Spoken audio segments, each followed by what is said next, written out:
Bonjour, c'est Gilles et je reprends ma lecture de la vérité par Dieu. Question 18. Père divin, vous avez n'importe quel caractère, n'importe quel état.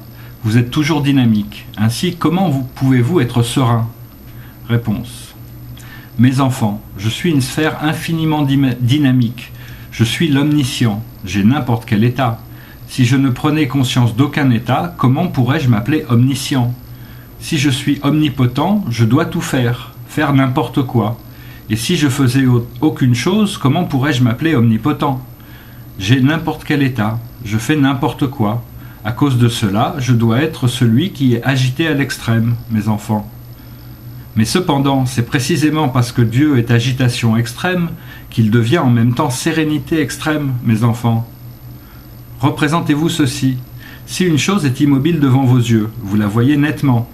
Alors, lorsqu'elle commence à se mettre en mouvement, vous la voyez un peu plus difficilement. Lorsqu'elle se meut à une grande vitesse, vous la verrez plutôt disparaître, tantôt apparaître. Elle n'est plus nette. Et lorsqu'elle se meut à une vitesse plus grande que celle qui peut être contrôlée par vos yeux, alors cette chose devient brusquement comme disparue, invisible, vous ne la voyez plus. Ainsi, n'est-ce pas qu'une chose qui existe devient inexistante?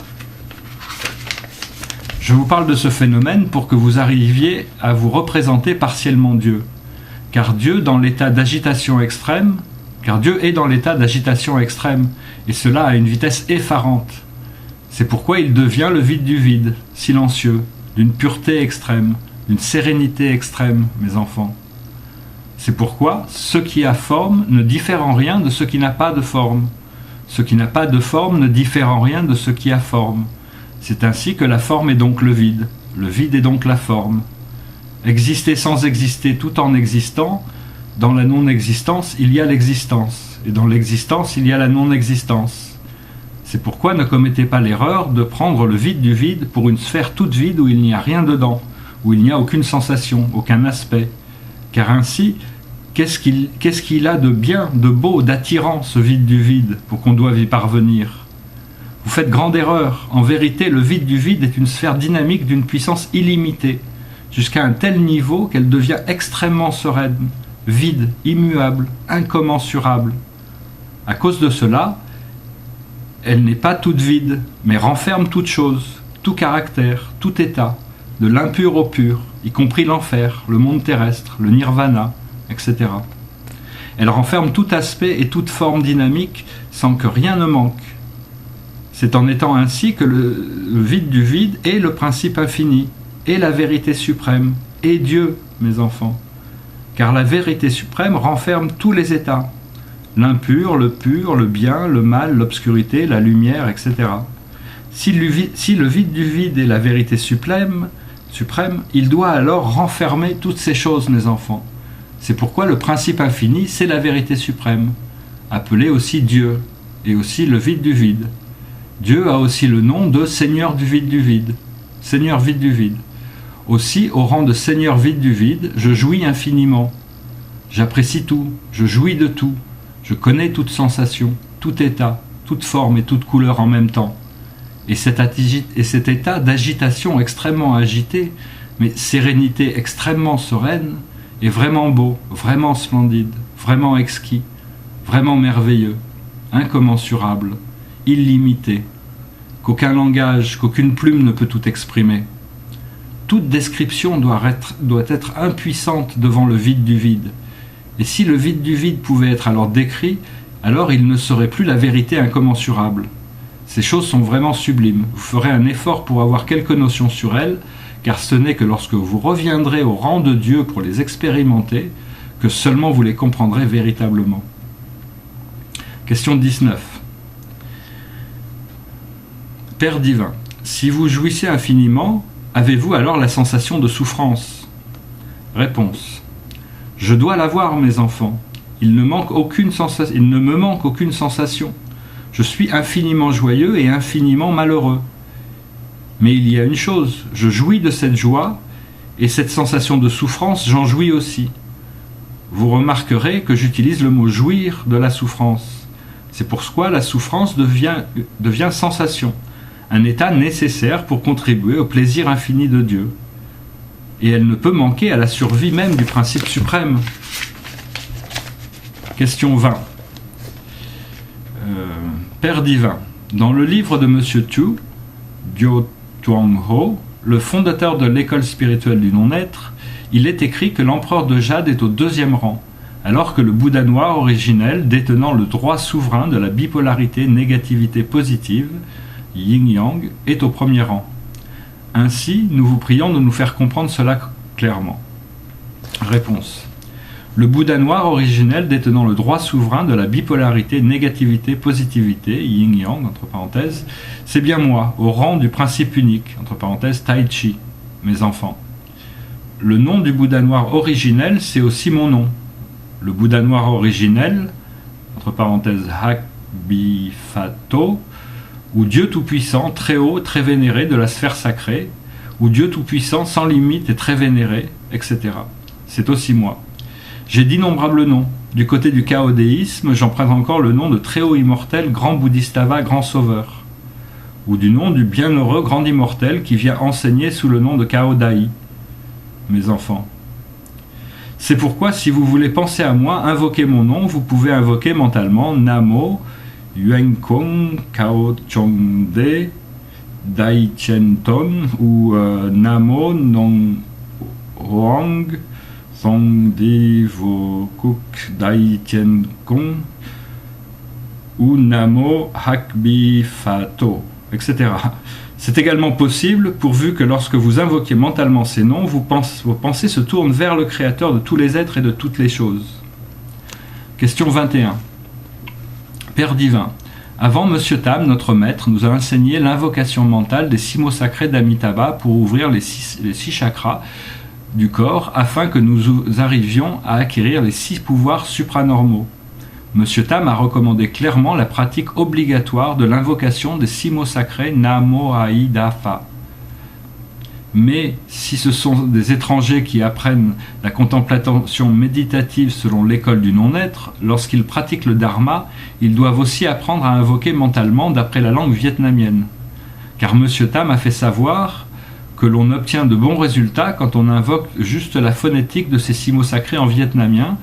Alors nous vous prions de nous expliquer davantage pour que nous comprenions ce fait. Réponse. Adidafa, Amitabha Bouddha, entre parenthèses, ou Bouddha de la lumière infinie, c'est le nom d'un Bouddha infiniment lucide représentant la lucidité de l'univers, ou l'esprit lucide de Dieu. En vous, il y a aussi Adidafa, entre parenthèses Amitabha Bouddha, parce que vous êtes aussi de petits dieux. Adidafa, Amitabha Bouddha, est le caractère essentiel lucidité en vous que vous avez laissé moisir, recouvrir de linnen lorsque vous avez appris l'impur.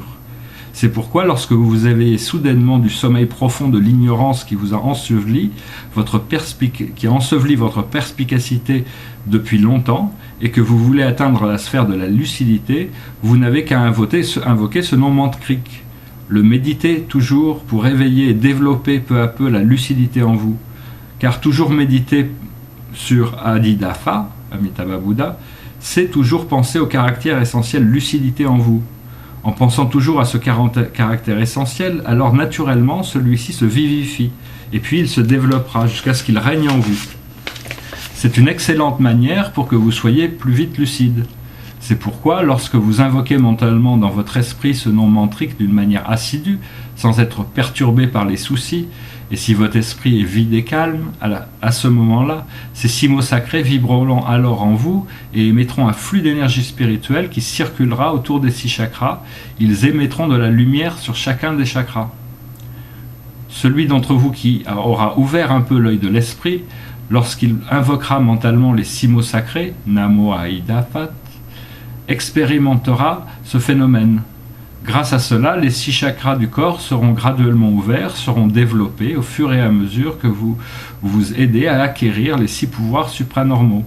Cependant, je vois que le fait d'invoquer les 6 mots mantriques d'après la phonétique vietnamienne constitue parfois un obstacle pour plusieurs de mes enfants européens et américains.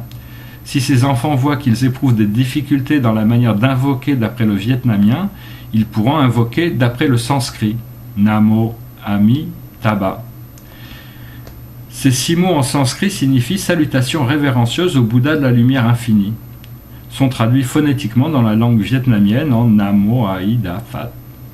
Si vous invoquez mentalement d'après le sanskrit, ces 6 phénomènes mantriques ont un effet meilleur encore que les 6 phénomènes mantriques dans le langage vietnamien, car la sonorité émise en sanskrit est presque identique à celle des vibrations dans l'univers, et ces ondes sonores se mettent à vibrer presque en phase avec celles qui vibrent dans l'univers, et qui renforcent le flux d'énergie spirituelle pour que celui-ci vibre bien.